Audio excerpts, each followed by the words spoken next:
늦은 저녁 시간인데 하나님의 은혜 이 찬양을 들으니까 참 우리 마음이 따뜻하게 하나님의 정말 은혜로 채워지는 것 같습니다. 찬양이 너무나 좋으네요.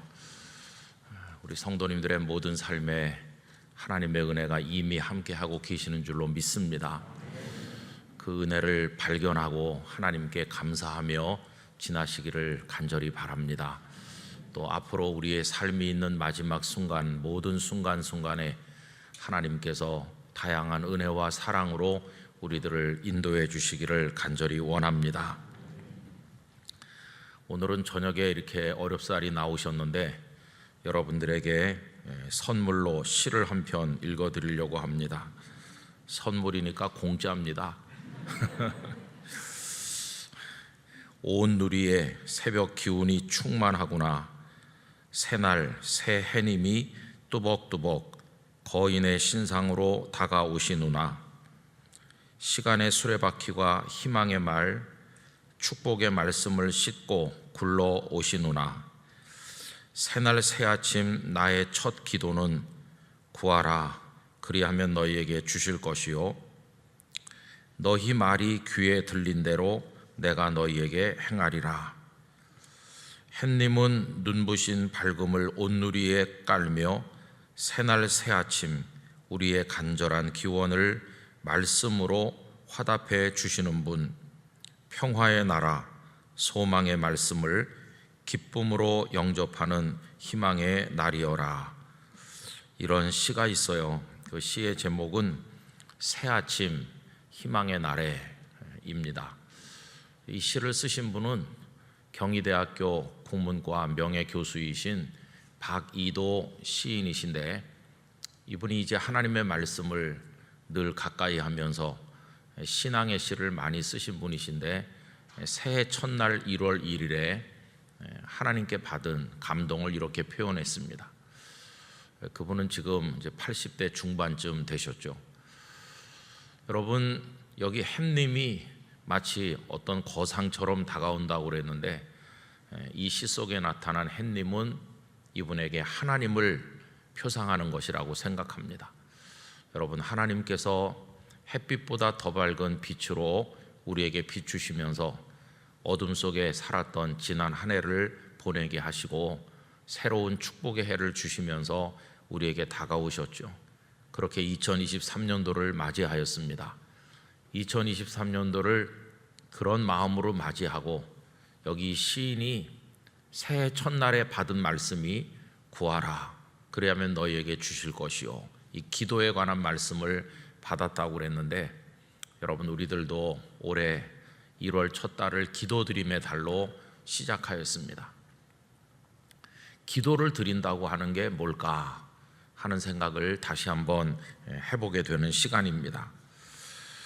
여러분, 성도에게 기도는 어떤 의미가 있을까요? 우리 흔히 하는 말로 닭이 먼저인가 아니면 계란이 먼저인가 이런 얘기들을 하시지 않습니까? 그럼 여러분, 닭이 먼저일까요? 계란이 먼저일까요?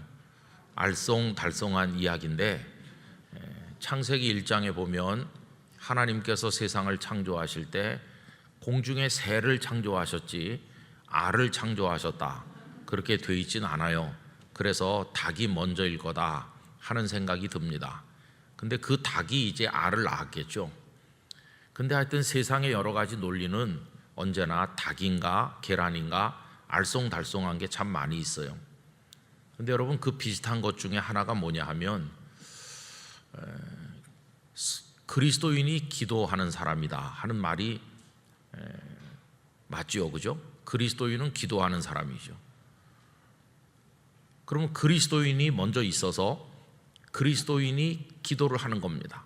그러니까 그리스도인이 닭이라면 그가 하는 기도는 마치 닭이 낳는 알과 같은 것이에요.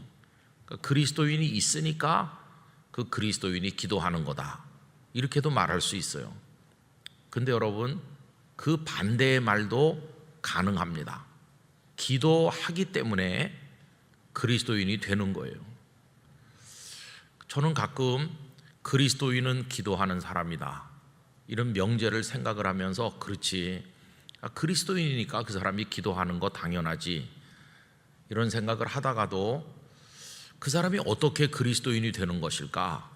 거꾸로 질문을 해보면 기도를 하기 때문에 그리스도인이 되는 거예요. 그래서 그리스도인이 먼저인지 기도가 먼저인지 알쏭달쏭할 때가 있어요. 근데 여러분, 온전한 그리스도인 속에는 하나님의 영이신 성령께서 함께 하셔야 됩니다. 그렇죠? 하나님의 성령이 함께 하시지 않은 온전한 그리스도인은 없습니다. 성령님이 우리 안에 계셔야 온전한 그리스도인이 되는 겁니다. 그러면 성령님이 그리스도인 안에 임하시기 위한 방법이 뭐였나요? 그걸 보여주는 단적인 것이 제자들이 예수님 승천하신 이후에 다락방에 모여서 오로지 기도에 힘썼다는 그 대목이죠. 그들이 열심히 기도를 먼저 했더니 그 다음에 성령님께서 강력하게 오순절에 임하셨어요. 그래서 제자들 속에 성령님의 임재가, 능력과 역사가 이루어지게 된 그 다음에 그들이 이름뿐인 제자가 아니라 온전한 제자가 됐어요. 그러니까 온전한 제자가 되기 위한 출발점이 뭐였었나라고 질문한다면 기도였다, 이렇게 말할 수 있어요. 그래서 여러분, 이 두 가지 얘기가 다 가능한 거죠. 그리스도인이기 때문에 기도한다는 말도 맞는 것이고, 기도를 했더니 성령의 사람이 되어 온전한 그리스도인이 됐다는 말도 맞는 말이죠. 근데 이 두 가지가 결국은 이제 하나로 연결되는 것입니다. 기도했더니 하나님의 영이 역사하시고 그가 온전한 그리스도인이 되고, 온전한 그리스도인이 되고 나니까 또 그는 기도하는 사람이 되고, 또 기도를 하니까 새로운 하나님의 은혜를 또 경험하게 되고, 그래서 더 강력한 그리스도인이 되고, 그는 또 하나님 앞에 더 간절히 기도하고, 그래서 이 기도와 그리스도인의 이 상관관계가 선순환식으로 계속 돌아간다는 사실을 우리가 알 수 있습니다.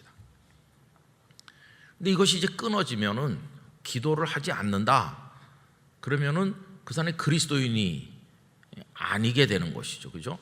하나님의 성령이 역사하지 않고 그 사람은 그냥 명목상 기독교인일 뿐 실제로 하나님의 임재와 능력을 경험하는 살아있는 그리스도인은 아닌 것이죠. 그래서 이 기도와 그리스도인의 관계라고 하는 것은 대단히 본질적인 것이고 중요하다는 것을 알 수 있어요. 그런데 여러분, 이 복음서의 제자들하고 사도행전의 제자들은 동일 인물이죠. 그죠? 복음서의 베드로가 사도행전의 베드로고, 복음서의 요한이 사도행전의 요한이고 동일한 사람이잖아요. 그런데 영적인 측면에서 보면 복음서의 제자들과 사도행전의 제자들은 전혀 딴 사람 같이 보입니다. 너무 달라도 보통 다른 게 아니에요. 우선 여러 가지 면에서 그 이야기를 할 수 있지만, 오늘 저녁에 우리가 생각하는 주제인 이 기도에다가 맞춰서 생각해 보면 복음서의 제자들은 기도를 못한 것인지 안 한 것인지 하여튼 기도와는 거리가 먼 사람들이었어요. 그런데 그들은 예수님께 이 복음서 속에서 기도에 관해서 많이 배웠습니다. 기도에 관해서 얼마나 많이 배웠는지 몰라요. 그 대표적인 것이 우리가 주기도문이라고 하는 너희는 이렇게 기도하라 하면서 그 기도를 어떻게 드려야 될지, 무엇을 기도해야 될지 다 알려주셨잖아요. 뿐만 아니라 구하라, 찾으라, 문을 두드리라, 그런 말씀도 하셨고, 또 변화산에서 베드로, 야고보, 요한을 데리시고 내려오셨더니 산 아래 9명의 제자가 있었는데 어떤 사단이 벌어져 있었습니까? 간질하는 증세가 있는, 물에도 빠지고 여기도 빠지는 하여튼 그런 아이를 데린 아버지가 그 9명의 제자들에게 우리 아들을 좀 고쳐주세요 라고 데리고 왔는데 제자들이 아무것도 못하고 있었죠.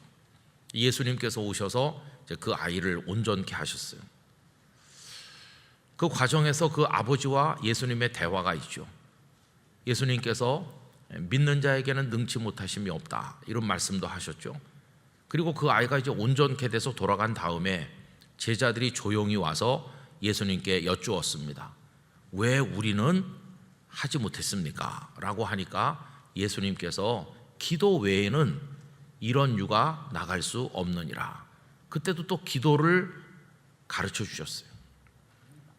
그런가 하면 다락방에서 그 만찬을 잡수시는 성만찬을 잡수시고 그 전에 제자들의 발을 씻기시고 이제 하나님께로 가실 거기 때문에 너희는 마음에 근심하지 말라. 하나님을 믿으니 또 나를 믿으라. 내가 너희를 위해서 처소를 준비하면 다시 와서 너희를 데려갈 것이다. 이런 위로의 말씀들을 많이 하시고 보혜사 성령님을 보내줄 거라는 말씀도 하시고 여러 가지 많은 말씀을 하시는 중에 기도에 관한 말씀을 여러 가지를 하셨어요. 예를 들어서 요한복음 14장 13절 너희가 내 이름으로 무엇을 구하든지 내가 행하리니 이는 아버지로 하여금 아들로 말미암아 영광을 받으시게 하려 함이라. 내 이름으로 무엇이든지 내게 구하면 내가 행하리라. 이런 말씀도 하셨고요. 또 요한복음 16장 23절에 보면 그날에는 너희가 아무것도 내게 묻지 아니하리라. 내가 진실로 진실로 너희에게 이르노니 너희가 무엇이든지 아버지께 구하는 것을 내 이름으로 주시리라. 지금까지는 너희가 내 이름으로 아무것도 구하지 아니하였으나 구하라. 그리하면 받으리니 너희 기쁨이 충만하리라. 이런 말씀도 하셨고 하여튼 복음서에 기도에 관한 말씀이 많이 나옵니다. 자, 그러면 여러분 마치 이 제자들은 그 3년 동안 예수님을 따라다니는 동안에 기도 학교에 입학한 학생과 비슷해요. 기도에 관해서 너무나 많이 배웠어요. 정말 많이 배웠어요. 그것도 예수님께 직접 배웠어요. 더군다나 예수님은 그냥 말로만 가르치시는 분이 아니셨습니다. 예수님 당신 자신이 기도의 삶을 사셨잖아요. 새벽 미명에 기도하시고 그리고 오병이어의 역사가 있은 다음에는 제자들을 먼저 배를 타고 건너가라고 명하시고 따로 남아 홀로 기도하시고 예수님은 새벽에도 저녁에도 늘 기도하셨어요. 본인이 먼저 기도하시면서 이 제자들에게 기도는 이런 것이다, 기도는 이렇게 해라 많이 말씀도 하시고 그렇게 하셨어요. 그러니까 제자들은 예수님께 배웠고 예수님에게서 기도의 모범을 보았고 그럼 이제 그들이 해야 될 일은 기도를 하는 건데 근데 제자들은 기도를 하지 않았어요. 제자들이 열심히 기도했다는 구절은 찾아볼 수가 없고 오히려 잠들어 있었다는 얘기만 나오잖아요. 그것도 잠들 수 없는 절박한 겟세마네 동산같이 예수님이 이제 잡혀가시기 직전인데 아무리 눈치가 없어도 그때 뭔가 좀 심각하다는 걸 알았을 거 아니겠어요? 그런데 그들은 깊이 잠들어 있었어. 돌 던질 만큼 홀로 떨어져서 기도하시던 예수님께서 와서 보시니까 자고 있는 거예요. 또 흔들어 깨워 놓으셨어요. 깨워서 기도하라고 말씀하셨어요. 그런데 가서 기도하고 와보니까 또 자고 있는 거예요. 너희가 나와 함께 1시 동안도 깨어 있을 수 없더냐. 여러분 이 제자들의 복음서에서의 모습은 기도를 안 하는지 못하는지 하여튼 기도와 거리가 멀었어요. 그런데 사도행전에서 발견하는 이 제자들의 모습은 여러 가지 면에서 달라졌는데 그 대표적인 거 하나가 기도하는 사람으로 그들이 바뀌었다는 것이 기도하는 사람으로 바뀌었어요. 여러분 우리가 이 복음서에서 사도행전으로 넘어오면서 우리 마음속에 가지는 간절한 소원이 여러 가지 있는 중에 그 중에 하나가 주여 저희도 기도하게 하옵소서 이겁니다. 사도행전은 성령행전이라고도 합니다. 성령께서 사도들을 통해서 행하신 일을 기록한 것이요. 그래서 사도들이 행한 일이다 하는 뜻의 사도행전이라는 이름보다 성령행전이라고 하는 게 오히려 더 정확한 표현이죠. 그런데 이 성령행전, 사도행전은 교회가 어떻게 핍박 속에서도 강해졌고 어떻게 복음이 퍼져나갔는지 이 교회에 살아서 약동하는 생생한 모습을 보여주고 있는 건데 그 살아있는 교회의 가장 뚜렷한 특징이 기도하는 것이었어요. 그러니까 여러분 우리가 복음서에서 예수님의 가르침을 배우고 제자들의 여러 가지 모습을 보는데 거기서 이제 우리 사도행전의 모습으로 발자국을 옮겨야 되는 것이죠. 사도행전의 제자들처럼 기도해야 되는 거죠. 저는 영락교회가 복음서의 교회로 머물러 있지 않기를 원합니다. 복음서의 교회는 늘 배우는 교회입니다. 늘 배워요. 예수님이라고 하는 탁월한 스승님, 우리 주님으로부터 언제나 말씀을 듣고 배워서 차곡차곡 쌓아나가는 게 복음서의 교회예요. 근데 복음서의 제자들은 아무것도 하는 게 없습니다. 다 주님이 하시는 거죠. 주님이 병든 자를 고치고, 주님이 말씀하시고, 주님이 그들을 데리고 다니시고, 주님이 다 하셨지, 복음서의 제자는 그냥 아무것도 하는 게 없어요.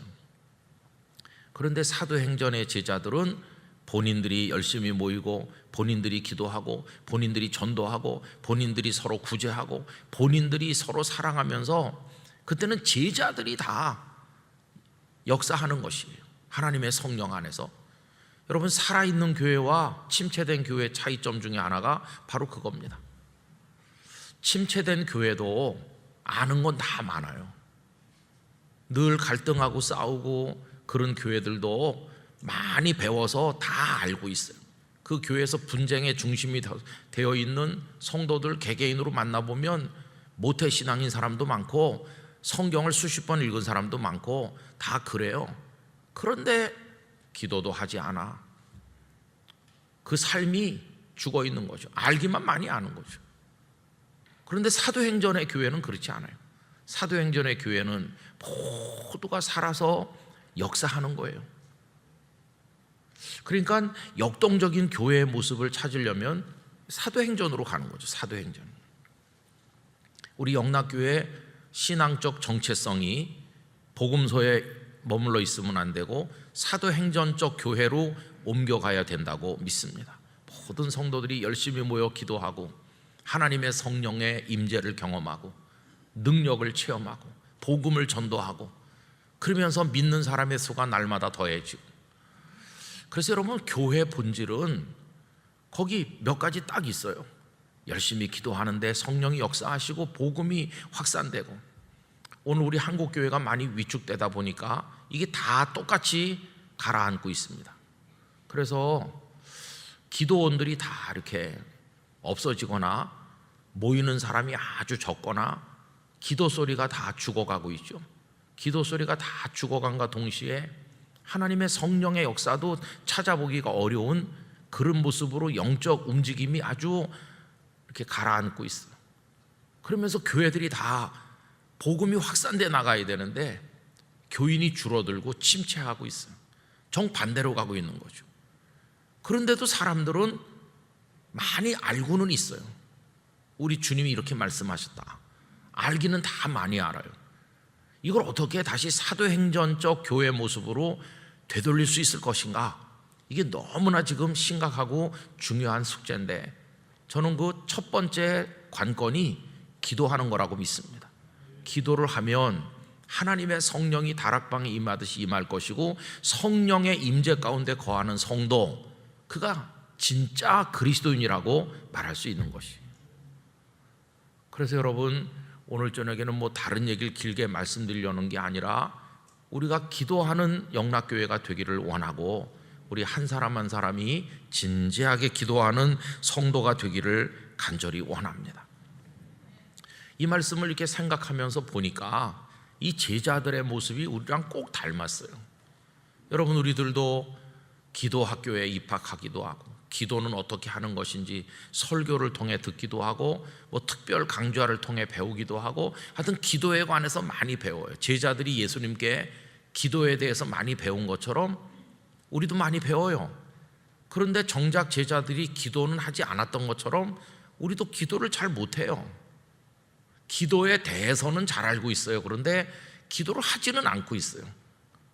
이게 우리의 참 안타까운 거죠. 그랬다가 사도행전에 와서 이제 제자들이 기도했잖아요. 여러분, 우리도 이제는 기도해야 됩니다. 기도하는 성도가 돼야 돼요. 첫 달 기도드림의 달로 정한 것은 첫 달만 기도하자는 뜻이 아니라는 건 잘 아실 거예요. 이제 그것이 하나의 촉매가 되고 작은 도전과 자극이 되어서 우리의 영혼을 깨워서 내가 평생 기도하는 사람으로 살리라, 이렇게 하는 거예요. 근데 여러분, 기도를 왜 하느냐 이렇게 물어보면 가장 단적인 이유는 하나님께 뭐 구하니까, 뭐 얻고 싶어서, 뭘 얻으려고 구하는 거다. 이게 아주 초보적인 단계죠. 여러분, 아까 우리가 369장 찬송가를 불렀잖아요. 거기 보면은 뭘 얻고자 하는 마음이 나타나 있어요. 죄짐 맡은 우리 구주 어찌 좋은 친구인지, 걱정 근심 무거운 짐 우리 주께 맡기세. 다 갖다 맡기는 거예요, 그죠? 주께 고함 없는 거로 복을 받지 못하네. 주님께 고하면 복을 받는다, 이렇게 뭘 얻고자 하는 게 있잖아요. 시험 걱정 모든 괴로움 없는 사람 누군가, 부질없이 낙심 말고 기도드려 아뢰세. 걱정 근심 다 기도를 통해 주님께 맡기면 주님이 다 해결하시고 평안도 주시고 복도 주신다. 이게 이제 369장의 기도에 관한 찬송인데, 여기서 머무르지 말고 기도가 뭘 얻기 위한 수단으로서만 드려져서는 안 되고, 나중엔 기도가 어떻게 성장해야 되느냐 하면은 그냥 기도 자체가 우리의 즐거움이 돼야 되는 거죠. 우리의 즐거움이 돼야 돼요. 그래서 조금 이따 부를 찬송가 364장, 내 기도하는 그 시간, 그때가 가장 즐겁다. 기도가 귀한 것이에요. 2절은 내 기도하는 그 시간 내게는 가장 귀하다. 그래서 나중에 기도가 성장을 하면 무엇을 얻기 위한 수단으로서의 기도가 아니라, 기도가 그냥 나에게 기쁨이 되고 나의 삶 그 자체가 되는 거죠. 여러분, 오늘 1절부터 10절까지 말씀은 성전 미문에 안진뱅이 장애인이 있었는데 베드로와 요한이 그 사람을 일으킨 사건이 기록되어 있고, 우리 지난번에 이 말씀을 생각한 바가 있습니다. 이제 오늘은 이제 그 사건 속에서 1절에 나오는 한 구절에 주목하고자 하는 건데, 그게 뭐냐 하면 제9시 기도 시간에, 오늘 설교 제목 그대로예요. 여러분, 경건한 유대인들은 여러 번 하루에 기도를 드렸습니다. 보통 기본적으로 오전 9시, 그리고 낮 12시 정오, 그리고 오후 3시, 그러니까 유대인들의 시간으로 말하면 3시, 6시, 9시. 여기 제9시는 오후 3시를 말하는 거죠. 이 기도 시간이 정해져 있다는 것은 기도가 이제는 일상화됐다, 그런 뜻이에요. 여러분, 이 제자들이 지금 제9시 기도 시간에 성전에 올라가고 있다. 이거는 이제 기도가 가끔씩 간헐적으로 하는 것이 아니라 이제는 매일 하는 일이 되었고 일상화되었다는 뜻을 우리에게 보여주는 겁니다. 이제는 기도하지 않고 지나는 날은 하루도 없다. 매일같이 기도하게 되었다. 기도가 삶이 되었다, 그런 뜻이고요. 조금 더 근본적으로 말하면 기도가 체질이 되었고 기도가 살아가는 방식이 된 것이에요. 그래서 그냥 살다가 어떤 급한 일이나 근심 걱정이 있을 때 가끔씩 드리는 그런 기도가 아니고, 이제는 무슨 문제가 있어서 하는 기도가 아니라 그냥 늘 하나님을 부르는 것이에요. 여러분, 기도는 그리스도인을 만들어 줍니다. 그리스도인이 그리스도인 되게 해주는 게 그게 기도입니다. 그래서 여러분, 제9시 기도 시간이 우리 영락교회 성도들에게도 꼭 있기를 간절히 원합니다. 이렇게 질문할 수 있는 거죠. 실존적으로 물어보면 너에게는 제9시 기도 시간이 있는가? 많은 사람들이 없을 거예요. 그냥 가끔 급할 때 주님 이러니까 제9시 기도 시간이 없는 교인들이 너무 많아요. 제9시 기도 시간이 각자의 형편에 따라 있어야 되는 거죠. 그리고 이거는 시간을 말하는 거고 그 시간에 뭘 하냐를 보여주잖아요. 여기 제9시라는 시간, 그 시간은 기도하는 시간이잖아요. 그럼 이렇게 물어볼 수 있는 거죠. 그때 그 시간에 너는 무엇을 했는가? 여러분, 이게 우리 삶이죠. 그 시간 하나님 앞에 드리는, 하나님께 바쳐지는 구별된 시간, 그리고 그 시간에 너는 뭘 했나? 그 시간에 나는 하나님을 바라보았습니다. 그때 그 기도는 얻어내기 위한 투정이 아니라 때 쓰는 아이처럼 부르짖는 그런 게 아니라 그때 그 기도는 하나님을 우러러보는 거죠. 하나님 앞에 나를 가져다 놓는 거죠. 그러면 하나님의 따뜻한 시선이 우리를 내려다보실 것이고 그 하나님의 은혜롭고 자비로운 그 사랑의 눈빛이 우리를 그리스도인으로 빚어 만드는 것이에요. 그래서 우리 믿음의 선배들은 뭘 얻어내기 위한 수단으로서의 기도가 아니라 기도 그 자체를 통해서 자신이 그리스도인이라는 걸 늘 재확인했어요. 그게 제9시 기도 시간이라고 하는 표현이 우리에게 주는 영적 교훈이라고 생각합니다. 여러분, 우리 현대적인 삶에 있어서 뭐 오전 9시, 낮 12시, 오후 3시 이렇게 하기는 좀 분주하고 어렵지만 우리 성도들에게 제9시 기도 시간과 같은 거는 새벽 기도라고 생각합니다. 새벽 기도 시간에 고단하고 힘들지만 예배당에 오시든지 가정에서 깨어 일어나든지 그 시간에 내가 모든 일상을 시작하기 전에 하나님 앞에 나가는 거예요. 하나님 앞에 나가서 하나님을 바라보는 거예요. 그게 우리의 제9시가 되는 거예요. 그 시간에 하나님께 나의 존재를 온전히 드리는 거예요. 그렇게 함으로써 나는 하나님의 사람이고 나는 그리스도인이다 하는 우리 정체성을 거기서 발견하는 거예요. 그때 하나님의 은혜가 우리의 가슴에 스며들어요. 하나님의 은혜는 너는 내 사람이다. 네가 나에게 나온 것처럼 나도 늘 너에게 다가간다. 너는 내 사람이다. 이렇게 할 때 내가 그리스도인이라고 하는 정체성이 거기서 확인되는 거예요. 여러분, 만약에 어떤 교인이 있는데 예배도 드리지도 않고 기도도 하지도 않고 그냥 돌아다니다가 1년에 한 2번 나온다고 합시다. 그럼 그 사람이 자기 속에 나는 기독교인이라는 정체성이 이게 뚜렷할까요? 아무 정체성도 없죠. 여러분, 기도는 우리를 그리스도인 되게 만드는 거예요. 그 시간을 통해서 내가 그리스도인임을 확인하는 거예요. 그래서 저는 오늘 우리 성도님들이 제9시 기도 시간을 가지시는 그런 놀라운 축복을 얻기를 원합니다. 그게 우리에 꼭 있어야 되는 거예요. 그런데 여러분, 그 이야기 속에서 안진뱅이 장애인이 일어나는 거잖아요. 그럼 이 사건을 두고 사람들이 뭐라고 표현하느냐 하면 베드로와 요한이 그 안진뱅이 장애인을 일으켰다 이렇게 보통 말하죠. 근데 그건 정확한 표현은 아니죠. 왜냐하면 베드로와 요한이 그 사람을 일으키는 게 아니거든요. 그럼 누가 그를 일으킵니까? 주께서 일으키시는 거죠. 그러면 달리 표현해 보면 주님께서 일으키시는 건데 베드로와 요한을 사용하셔서 일으키시는 거죠. 그게 더 정확한 말이죠. 그럼 여기서 한 가지 질문이 나오는 거예요. 주님은 누구를 사용하시는가? 이렇게 질문해 보면 대답이 간단해요. 제9시 기도 시간이 있는 사람을 주님은 사용하시는 거예요. 결국은 기도하는 사람을 주님이 사용하시는 거예요. 기도하지 않는 사람을 사용하신다, 그런 일은 없는 것이죠.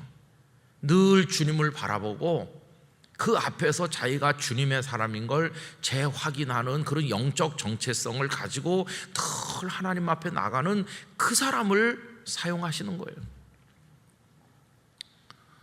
제가 모세를 자주 생각하곤 하는데 여러분, 모세는 참 놀라운 분이세요. 제가 다른 교회에서도 그런 설교도 하고 그랬습니다마는 여러분, 우리들은 신앙생활 하면서 가나안 땅을 얻어야 된다고 늘 생각해요. 그렇죠? 출애굽한 백성들에게 소원이 뭡니까? 가나안을 얻는 겁니다. 우리도 다 각자 가나안이 있어요. 공부하는 학생들은 학업에 대성하는 게 자기 나름대로 가나안이고 사업하시는 분들은 사업이 번창해서 경제적인 여유를 가지게 되는 게 그분의 또 가나안이겠죠. 각자 나름대로 꼭 얻고 싶은 가나안 같은 목표가 다 있어요. 그래서 우리는 이런 생각을 합니다. 가나안을 얻은 사람은 복받은 사람, 가나안을 얻은 사람은 성공한 사람, 이렇게 생각하잖아요. 그걸 뒤집어 말하면 가나안을 못 얻은 사람은 실패한 사람, 가나안을 못 얻은 사람은 복을 못 받고 저주받은 사람, 이런 어떤 공식을 가지고 있어요. 그래서 그걸 가지고 사람들한테 대보는 거예요. 야, 저 사람 사업했다고 그러는데 돈 못 벌었대, 망했대지 아마. 그러면 이 사람은 실패한 사람이고 저주받은 사람이 되는 거예요. 그렇게 그 공식을 가지고 나를 보고 남을 보면서 상처도 받고 우쭐하기도 하고 그래요. 근데 여러분, 그럼 이렇게 질문해 봐야 되는 거죠. 가나안을 못 얻으면 실패한 사람이라면 모세는 어떻게 되는 거예요? 모세는 가나안에 못 갔습니다. 그는 가나안 땅을 그냥 이렇게 쳐다보기만 했지, 하나님 앞에 하나님 저도 가나안에 가고 싶어요 기도했는데도 하나님께서 딱 끊으셨어요. 가나안을 못 얻었어요. 그럼 아까 그 공식대로 하면 모세는 실패한 사람이고 복을 못 받은 사람이고 저주받은 사람처럼 되잖아요. 그럼 모세는 실패한 저주받은 사람인가? 절대 그렇지 않죠. 여러분, 만약에 모세가 가나안을 못 얻었기 때문에 실패한 사람이라면 예수님께서 변화산에서 변화되시는 그 영광스러운 장면에서 모든 예언자들의 대표인 엘리야가 나타나셨고 율법의 대표인 모세가 거기 등장하셔서 예수님과 같이 대화했잖아요. 거기 모세가 나타나면 안 되는 거죠, 실패한 사람이라면. 또 히브리서 11장에서 믿음의 선배들을 쭉 이야기하는 가운데 모세에 대해서 얼마나 길게 얘기하고 있습니까? 모세가 애굽의 궁궐의 그 부귀영화를 다 버리고 하나님 앞에 나간 그걸 얼마나 칭찬하고 있습니까? 더군다나 모세가 세상 떠난 다음에 신명기 34장이 모세를 어떤 사람으로 평가하고 있습니까? 모세는 결코 실패한 사람이 아니잖아요. 성경에서 굉장한 인물로 하나님이 이렇게 높여 세워주시고 있어요. 그래서 우린 여기서 깨닫는 게 있어요. 우리가 왜 기도를 드립니까? 많은 사람들이 기도하는 이유가 가나안을 얻으려고 기도합니다. 하나님, 내가 지금 열심히 노력하고 있으니까 꼭 학업에 대성하게 해주세요. 내 가나안에 들어가게 해주세요. 하나님, 내가 돈을 많이 벌고 싶으니까. 이런 식으로 우리가 다 가나안을 얻기 위해 기도하잖아요. 그런데 모세는 가나안을 얻지 못했잖아요. 그러면 모세는 기도하지 않았나? 그게 아니죠. 신명기 34장은 모세를 뭐라고 평가했느냐 하면 최고의 표현으로 모세를 칭찬하고 있습니다. 그게 뭐냐 하면 모세는 하나님과 대면하여 알던 자다, 이렇게 말하고 있어요. 여러분, 인간이 하나님을 얼굴을 마주 보듯이 대면한다는 거예요. 이거보다 더 놀라운 표현이 어디 있겠어요? 어떻게 인생이 하나님을 대면할 수 있겠어요? 근데 모세를 두고 그렇게 표현한 거예요. 그럼 그가 하나님을 대면한다, 이게 뭡니까? 가장 깊은 의미의 기도죠. 우리의 기도라는 게 아까도 여러 번 말씀드린 것처럼 뭘 얻어내기 위한 수단의 기도는 초보적인 거라면 깊은 기도는 그분 앞에 있는 거예요. 그분 앞에 하나님을 바라보면서. 그러면 하나님도 그를 사랑의 눈으로 바라보시는 거예요. 그게 기도죠. 깊은 기도. 넌 내 사람이다. 그게 대면하는 거죠. 그러니까 그게 일상화되고 체질화되면 정해진 시간에 하루 몇 번씩 할 뿐만 아니라 항상 기뻐하고 쉬지 말고 기도하라고 하는 그 표현에 나오는 것처럼 언제나 나를 하나님이란 존재 앞에 가져다 놓는 거죠. 그게 체질화된 기도죠. 길을 갈 때나 사람들을 만날 때나 뭘 할 때나 쉴 때나 내가 지금 하나님 앞에 그분을 바라보고 그분의 시선을 받고 나를 그분께 드리면서 내가 지금 아버지 하나님 앞에 있습니다. 제 구시가 딱 그 시간, 그 시점을 말하는 표현이라기보다는 어떤 목사님의 표현대로 하면 제 구시가 확장이 돼가지고 24시간 전체가 제 구시가 되는 거예요. 그래갖고 모든 순간에 하나님 앞에 있는 거죠. 그래서 여러분, 기도하는 사람을 두고 그래 너는 기도해서 뭘 얻었니? 이렇게 묻는 건 유치한 질문이죠. 마치 어린 애 보고 니네 아빠가 너한테 뭘 주더나 이렇게 묻는 거나 똑같은 거예요. 너 아빠한테 뭘 얻어냈느냐고 그렇게 묻는 건 유치한 거죠. 여러분, 그 아이는 아버지에게 뭘 얻어내는 존재가 아닙니다. 그는 그 아버지와 함께 사는 존재지, 아버지에게 뭘 얻어내는 존재가 아니잖아요. 그 아버지와 늘 낮에도 밤에도 아버지를 사랑하고 아버지의 사랑을 받으며, 그거는 뭘 얻어내는 거랑은 차원이 완전히 다른 거예요. 여러분, 기도를 통해서 하나님의 사람의 정체성을 가지게 되고 제9시 기도 시간이 24시간으로 확장된다고 하는 것은 바로 그런 차원을 말하는 것이에요. 그래서 우리는 언제나 기도의 사람이 되어야 되는 거죠. 그거로 인해서 우리가 기독교인다운 기독교인의 정체성을 가지게 되는 거죠. 그래서 그런 사람에게 늘 하나님의 성령이 임재하시고 동행하시고 역사하시고 결정적인 순간에 주께서 그 사람을 사용하셔서 장애인을 일으키듯 복음을 위한 역사를 이루게 하시는 거죠. 그가 하나님께 쓰임받는 사람이 되는 것이. 여러분, 잘못 오해하면 저 사람은 능력이 있어요, 저 사람이 기도해 주면 하나님이 들어요, 저 사람은 특별해요 하면서 그 사람이 무슨 영험한 힘이나 있는 것처럼 말하기 쉬운데 그건 잘못 말하는 거고, 그가 늘 하나님을 대면할 때 하나님이 그를 기뻐하시는 뜻에 따라 쓰시는 거예요. 모세가 늘 하나님을 대면하니까 하나님께서 그를 통해 홍해를 가르기도 하시고 그를 통해 이스라엘 백성을 인도하기도 하시고 아말렉과 싸워 이기게도 하시고 그를 통해서 역사하신 거예요. 그가 하는 것이 아니라. 저는 우리 영락교회 성도들이 하나님의 손에 붙들리길 원합니다.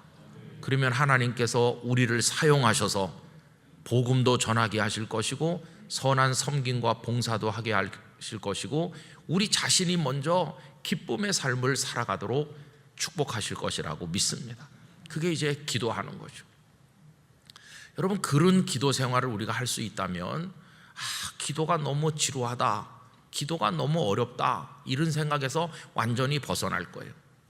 여러분, 어린애가 아버지랑 같이 살 때 어린애 보고 너 하루 종일 아빠한테 뭘 말해라, 그럼 얘가 쉬지도 않고 아빠한테 무슨 문장을 만들어갖고 계속 말하려면 걔가 못 살 거예요. 근데 그 아이가 아빠랑 사는 방법이 뭡니까? 그냥 아버지 옆에 있는 거예요. 잠도 자기도 하고 아버지랑 놀기도 하고 밥도 먹고 가끔씩은 아빠 뭘 좀 줘요 이렇게 말도 하고, 그리고 늘 어떤 때 말도 안 하고 계속 아빠 옆에 있는 거죠. 그게 아빠랑 사는 거예요. 여러분, 우리의 기도라는 게 계속 입을 열어서 뭔가를 계속 말을 해야 되는 게 아니라 기도가 체질이 되고 삶이 된다는 건 그냥 하나님과 같이 사는 거예요. 그죠? 그게 이제 궁극의 기도라고 이야기할 수 있는 것이죠. 그러면 하나님과 같이 있는 거니까 하나님의 영이신 성령께서 늘 우리 가운데 계신 거죠. 여러분, 이렇게 가만히 경험상으로 이렇게 신앙생활 하면서 교회 안에 목사님들을 보든지 성도들 이렇게 보면요, 저분은 기도하는 사람이다 이런 걸 알 수 있어요. 근데 그 기도하는 사람이라는 게 계속 주여 주여 이러면서 뭔가를 많이 말로 하는 그런 의미를 말하는 게 아니라 기도가 그냥 체질이 되고 삶이 돼서 지금 오늘 말씀드린 그런 사람은요, 주님의 일을 하는 방식도 다르고 마음의 따뜻함도 다르고 그 삶의 자유도 다르고 다 달라요. 근데 가끔 열심히 기도하는 사람 같은데 마음이 늘 시험에 들어있고 기쁘지 않고 불편하고 이런 거는 뭔가 잘못되어 있는 것이. 전 우리 영락의 성도들의 얼굴이 환히 펴지길 원합니다. 그게 하나님과 동행하는 차원의 기도를 배우는 거죠. 그래서 문제가 많지만 늘 마음에 평안이 있는 것이고 따뜻하고 너그러운 것이고 그리고 하나님 기뻐하시는 뜻을 생각하면서 살아가는데 모든 순간이 제9시 기도 시간이 되는 것이에요. 그게 우리가 기도를 생각을 할 때 배워야 될 너무나도 중요한 문제라고 생각을 하는 것입니다.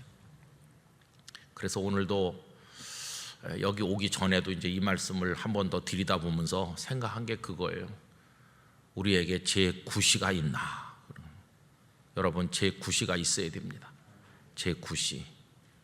그러면 안진뱅이 장애인을 만나는 어떤 문제가 있을 때 주님이 우리를 쓰실 것이에요. 거기에 어떤 어려움이 있을 때 우리를 사용하셔서 그 문제를 해결하게 하실 것이라고 믿습니다. 교회에서 목사님들을 청빙할 때 어떤 기준으로 청빙합니까? 목사님 뭐 공부는 얼마나 하셨나? 목사님이 얼마나 뭐 여러 가지 조건, 스펙을 갖췄나? 그런 걸 자꾸 교회들이 많이 봐요. 그래서 스펙이 훌륭한 목사님이 부임했는데 갈수록 교회가 어려워지는 교회가 많아요. 그 이유는 목사님도 성도들도 다 복음서에 머물러 있는 거예요. 알기는 다 많이 알고 다 똑똑해요. 그런데 아무것도 하지 않는 거나 마찬가지예요. 사도행전에 오면 달라지는 거죠. 주님 앞에서 기도하는 게 뭔지를 아는 거죠. 기도를 해서 성령의 사람이 되면 더 이상 인간적인 조건이나 자기 지식 같은 걸 의지하지 않게 돼요. 고린도전서 2장 1절 이하에 보면 사도 바울이 말씀하기를 내가 이제 다시는 사람의 말, 그 말의 지혜나 인간의 지혜로 하지 않겠다. 예수 그리스도의 십자가와 성령의 나타남으로만 하겠다. 이렇게 말하잖아요. 그게 이제 기도하는 사람으로서의 표현이라고 얘기할 수 있어요. 저는 우리가 매사를 그렇게 살아가기를 원합니다. 제가 이제 나이가 제법 돼가지고 이제 목회가 뭐 그렇게 오래 남은 사람도 아니잖아요. 그래서 요새는 제 관심이 책을 더 많이 읽어가지고 지식을 더 많이 쌓아야 되겠다, 그런 관심이 많이 줄어들었어요. 필요한 책은 필요한 부분을 읽기도 하고 뭐 정보도 습득도 하고 그렇게 하지만은 옛날만큼 책을 뭐 많이 읽어갖고 뭘 어떻게, 그런 생각은 좀 많이 줄어들고 있어요. 근데 그게 제가 그렇게 생각을 해서 그런 게 아니라 저절로 그렇게 되고 있더라고요. 그 대신 제게 요즘에 더 간절한 어떤 열망이 생기는 거는 아까 그 모세가 하나님과 대면한다고 하는 그 표현, 그 속에서 느껴지는 그거 있잖아요. 그게 더 간절히 마음속에 소원이 되는 것을 느끼고 있어요. 요 한 두어 주 전에는 주일날이었는데 굉장히 강력하게 어떤 뭐 느낌이라고 해야 될지 하여튼 그런 게 확 몰려왔어요. 아, 세상에 사는 게 얼마나 외로운가. 사랑하는 가족이 없는 건 아니지만 다 한 사람 한 사람 결혼해서 떠나고 그리고 늙어가고 언젠가는 내가 하나님 앞에 갈 때는 누가 나를 같이 가는 게 아니고 나 홀로 내 믿음으로 하나님 앞에 가는 거고, 사람이 한때는 돈도 벌고 성공도 하고 뭐 세상에서 행세도 하지만은 끝에 가보면 얼마나 외롭고 초라한 존재가 되는가.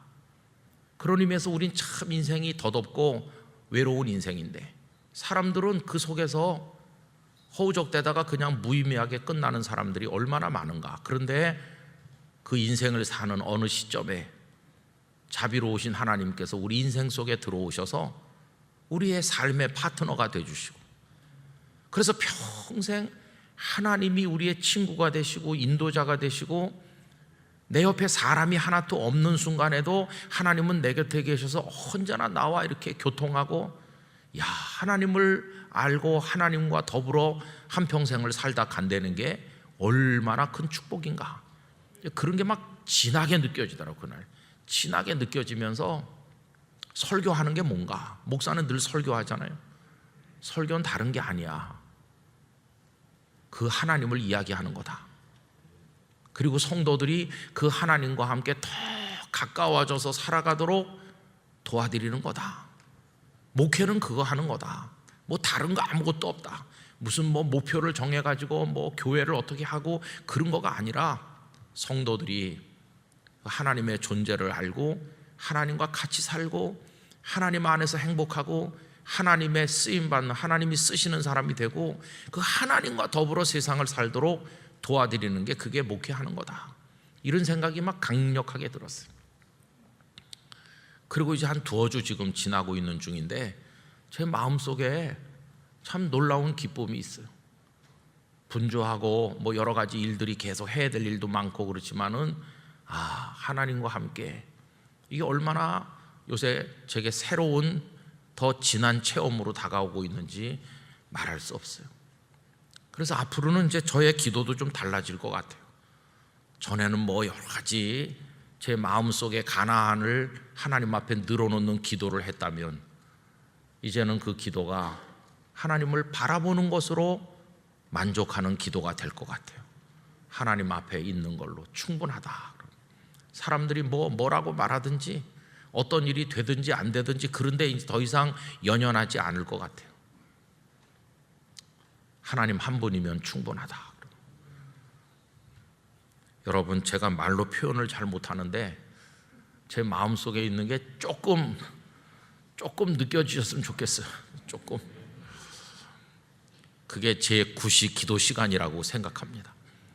그런 감동이 있어서 지난번에 주보 본문 제목을 드릴 때 그걸 좀 얘기해 보려고 제 구시 기도 시간에 이렇게 한 거예요.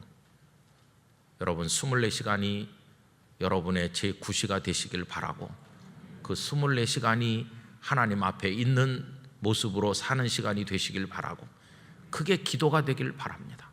그래서 기도하는 시간이 가장 즐겁다는 24시간이 다 즐거운 거예요.